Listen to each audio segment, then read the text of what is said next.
I'm now seeing some journalists saying, what is going on? It makes no sense.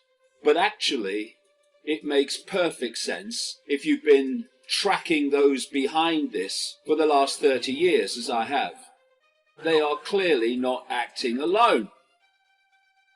And what is happening? We're seeing that very structure being implemented before our eyes. Why? Because it's not random. None of these events are random. They have been coldly calculated and planned for a very long time. This world is manipulated from the shadows by a global web of secret societies interacting with each other with a common leadership and a common goal.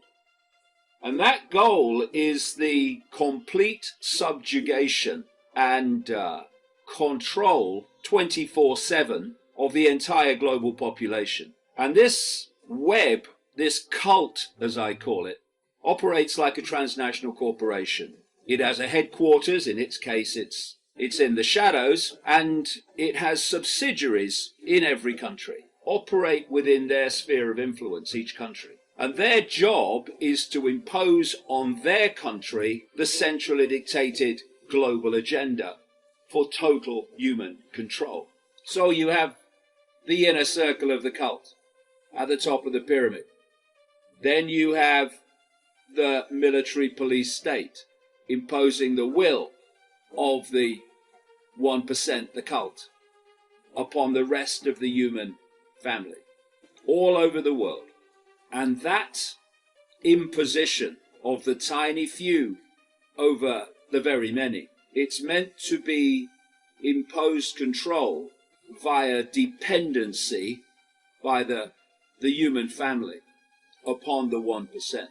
And to achieve that dependency, you have to destroy the independent livelihoods and independent employment of the human population.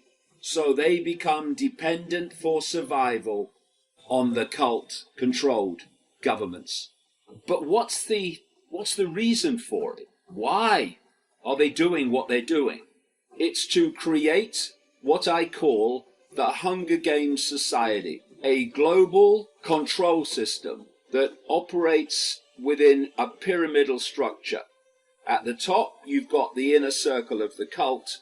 Some people call that the 1%. It will do. At the bottom, you have basically the rest of humanity under the control through dependency to survive upon the 1%, the inner circle of the cult. And what is happening? We're seeing that very structure being implemented before our eyes. Why? Because it's not random. None of these events are random. They have been coldly calculated and planned for a very long time.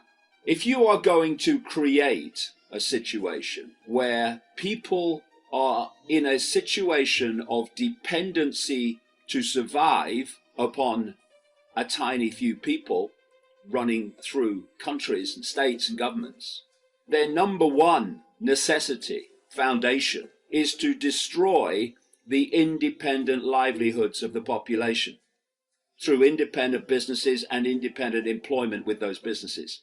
Because while that independent source of income exists, the few are not going to control the many by dependency.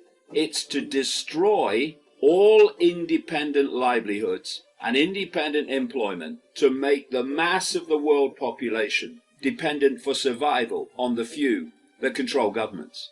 So, what the hell do we do about this? Well, you can try to find a solution to a problem, usually leads to more problems, or we can remove the cause of the problem. And the cause of the problem, what has created all this, is humanity's acquiescence with its own enslavement. Humanity's lack of a backbone to stand up and say no, not having it. Fascists do not impose fascism. There's not enough of them. Fascism is imposed by populations acquiescing to fascism. So people say, what do we do? Well, how about what we don't do? We no longer acquiesce to fascism. And that takes courage, it takes backbone, and it takes unquenchable determination. And we, human family, need that now until it is a tidal wave.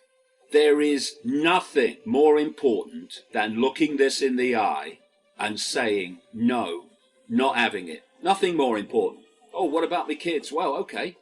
So what kind of world are they going to live in? What kind of world do they live in now? What kind of world are they going to live in years, decades from now? Because where we are is where we are. It ain't where we're meant to stay. This is really the time that we need to put aside all the fear and all the anxiety of what will happen if I don't do as I'm told.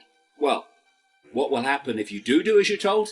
We are going to end up in a global fascist state beyond anything that Orwell envisaged. And we're standing at that point now.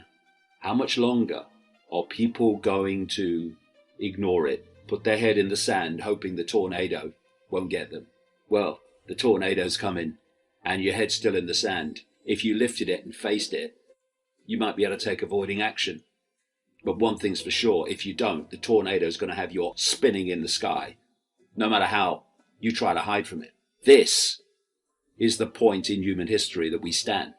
We have the ability still to turn this around by refusing to cooperate with it. And the choices we make now will decide the future of human society as far as the eye can see and the mind can imagine. We are here to stop that happening. The door is closing so fast, and when it does, it's going to be seriously difficult to turn around. But there is a way that we can turn this around, but it's going to take total focus, a backbone of steel, and a refusal under any circumstances to cooperate in any way, shape, or form with our own enslavement. It is to put aside religious differences, racial differences, sexuality differences, they're all illusions anyway, and come together as one human family in mutual support to en masse refuse to acquiesce with not only our enslavement, but the even greater tyrannical imposition on our children and grandchildren. There is nothing more important that we can contribute to our children's future than to head off the nightmare that is coming their way. Let us put aside all the fake fault lines that divide us and come together in unified focus and determination by refusing to cooperate with government impositions. Make those impositions impossible. There are closing in on 8 billion people in this world. You would get them in a single room. That alone shows that we can bring an end to this, but only if we refuse to be divided and ruled down these fault lines of ludicrous, irrelevant, childlike division, and come together in mutual support to focus on what is being planned, indeed is now unfolding by the day, to destroy what's left of human freedom.